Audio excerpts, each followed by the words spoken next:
So how to start an Airbnb without owning a property? Zero investment Airbnb explained. Good day, welcome Sat Shri Akal. Welcome to our channel, The Homestay Academy, nurturing Airbnbpreneur. You want to start an Airbnb, but you do not own a property. In almost every consultancy call we get at the Homestay Academy, someone says, "Sir, I'm passionate about doing short-term rentals or homestay business, but I don't own a house." Well, let me tell you, owning a property is actually great, but not mandatory if you want to start a homestay business. Let's break it down. You can actually start your Airbnb business without owning a property, and yes, it is by taking the property on rent. It is called rental arbitrage. So today we'll break it down how to do it legally, safely, and profitably. Let's go step by step from finding a property, setting it up, getting permissions, to actually running it like a pro host. Before we move ahead, one important thing. If you want to be a successful and a profitable Airbnbpreneur, book a one-on-one consultancy call with our team. Link is below in the description. Now, let's continue the video. So, rental arbitrage. What it simply means, you actually rent a property from a landlord on fixed rentals, and then you go ahead and list that property on Airbnb. So basically, it's a win-win deal.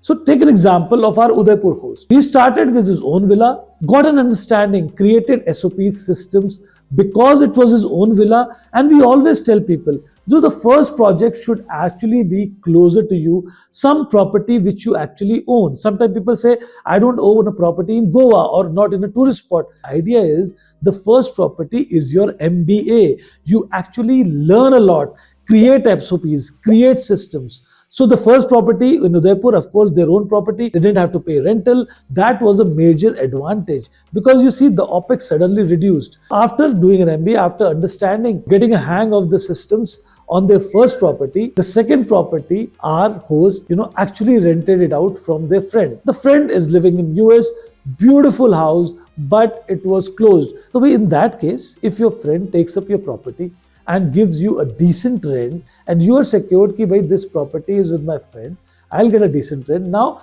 he starts running their business with the experience they have gained, and that is exactly what happened. The friend got a regular source of good fixed rental, and our host in Udaipur, they got a beautiful property to further scale up their business. Now the other thing, there is a myth, zero investment. Start your Airbnb business by rental arbitrage, zero investment. There is a lot of investment even if you do a Airbnb business on rental arbitrage, because there is an investment that goes into setting the Airbnb up. Your property might not be Airbnb ready, so you have to spend time in designing it, in customizing it, in furnishing it, setting up the equipments and electronics and ACs, geysers, X, Y, Z. A lot of investment goes, and then there is investment about your passion, your time, your efforts.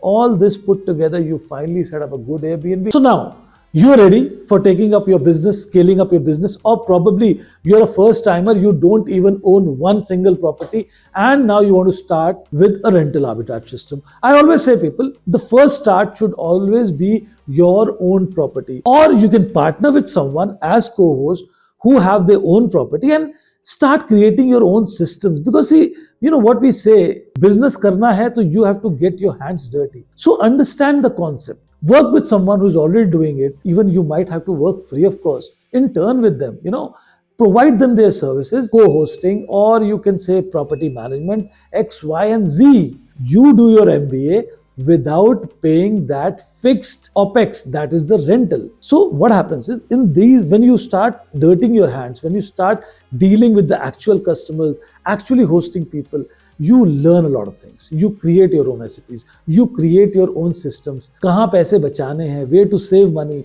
where you cannot save money, what to omit, what to not, how to list the property, how to create that good VEB so that your bookability is always high. You might consider joining hands with the Homestay Academy, because we are your technical partners in your Airbnb journey, making your journey smoother, better with our experience and the knowledge. So now, when you've created your own systems, your own understanding, your own experience and wisdom, your own set of rules. We call it thumb rules or set rules, whatever you call it. Now is the time to scale up and experiment. Take that leap. So the steps already told, as I discussed: do a market survey, organize a team, get the systems correct, and basically when you're trying to scale up, identify locations. So all said and done, other things are given. We've already discussed so much about it in our videos, be it the photos, be it the caption, the sequencing of photograph, the nice description, all that put together, beautiful listing. People come to your listing, engage with the listing, book your listing, you get revenues, and from those revenues, you clear, whatever is your OPEX, fixed cost, rent, etc., and the remaining. If you want an expert discussion, one-on-one video call, please click on the link below. Thanks for watching.